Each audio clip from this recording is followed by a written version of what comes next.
Ma chère Agnella, je t'écris pour te dire que je suis bien arrivé en Amérique. Le voyage a été long.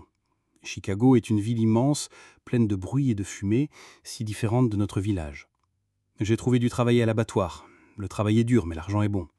Pourtant, le soir, je me sens bien seul. J'espère que tu pourras me rejoindre bientôt. Ton mari qui t'aime, Stanislaus. Bienvenue dans Les Aventuriers de la Pensée. Cette lettre, bien qu'imaginaire, ressemble à des milliers d'autres qui ont traversé l'Atlantique au début du XXe siècle. Des messages dans une bouteille lancés par des millions de paysans polonais quittant leur monde pour tenter leur chance en Amérique. Ces lettres racontent l'espoir, la solitude, l'argent, la misère. Mais que se passerait-il si on considérait ces lettres non pas comme de simples correspondances, mais comme des données scientifiques, comme la clé pour comprendre un bouleversement social majeur? C'est le pari fou de nos deux aventuriers du jour, le sociologue américain William Thomas et son collègue polonais Florian Znaniecki. Leur œuvre monumentale, publiée entre 1918 et 1920, est un classique méconnu, le paysan polonais en Europe et en Amérique. L'énigme qui fascine Thomas et Znaniecki est la suivante. Que se passe-t-il dans la tête et dans la vie d'un individu quand on le déracine complètement ? Quand on l'arrache à sa communauté villageoise, soudée par la tradition, la famille et le contrôle social, pour le plonger dans l'anonymat d'une grande ville industrielle comme Chicago. Pour répondre, ils ne vont pas se contenter de statistiques ou d'observations de loin, non. Ils vont se lancer dans une quête incroyable, collecter des lettres. Des milliers de lettres. Ils passent des annonces dans les journaux polono-américains, offrant 10 cents pour chaque lettre envoyée ou reçue de Pologne. Ils se retrouvent avec une montagne de papier, 754 lettres pour être exact, en plus d'autobiographies, d'articles de presse, de dossiers de tribunaux. Ils deviennent des archéologues de l'intime, déchiffrant non pas des hiéroglyphes, mais les espoirs et les drames de gens ordinaires. Et ce qu'ils découvrent est une véritable révolution pour la sociologie. Ils forgent un concept clé pour comprendre ce qui se passe. La désorganisation sociale. Imaginez votre vie comme un jeu avec des règles claires. Dans le village polonais, tout le monde connaît les règles. L'autorité du père est absolue, l'honneur de la famille était crucial, la communauté surveille tout le monde. Votre boussole morale est parfaitement réglée. Maintenant, vous arrivez à Chicago.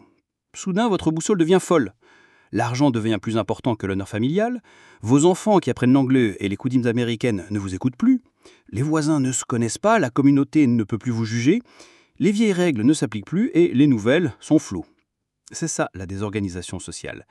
Un état de dérèglement, de perte de repères, qui peut mener à l'alcoolisme, à la délinquance, à la dépression. Mais l'histoire ne s'arrête pas là, car l'être humain est résilient.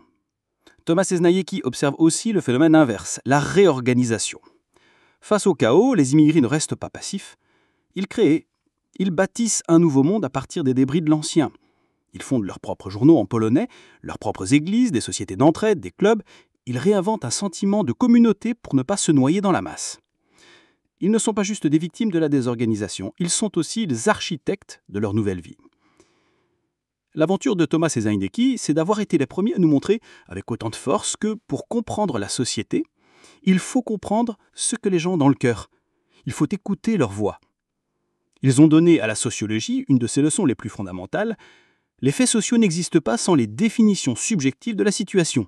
Ce qui compte, ce n'est pas seulement ce qui arrive aux gens, mais la manière dont ils le perçoivent, l'interprètent et y réagissent. Ce livre monumental n'est donc pas juste l'histoire des paysans polonais il y a un siècle. C'est l'histoire de quiconque qui a déjà changé de pays, de ville, de travail. C'est l'histoire de ce sentiment de vertige quand les règles changent et de l'incroyable capacité humaine à reconstruire du sens et des liens là où il n'y en avait plus.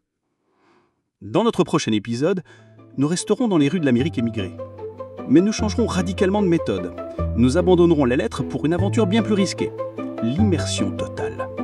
Nous suivrons un jeune sociologue, William Footwhite, qui va passer des années à vivre, manger et traîner avec un gang de jeunes Italo-américains pour comprendre leur monde de l'intérieur.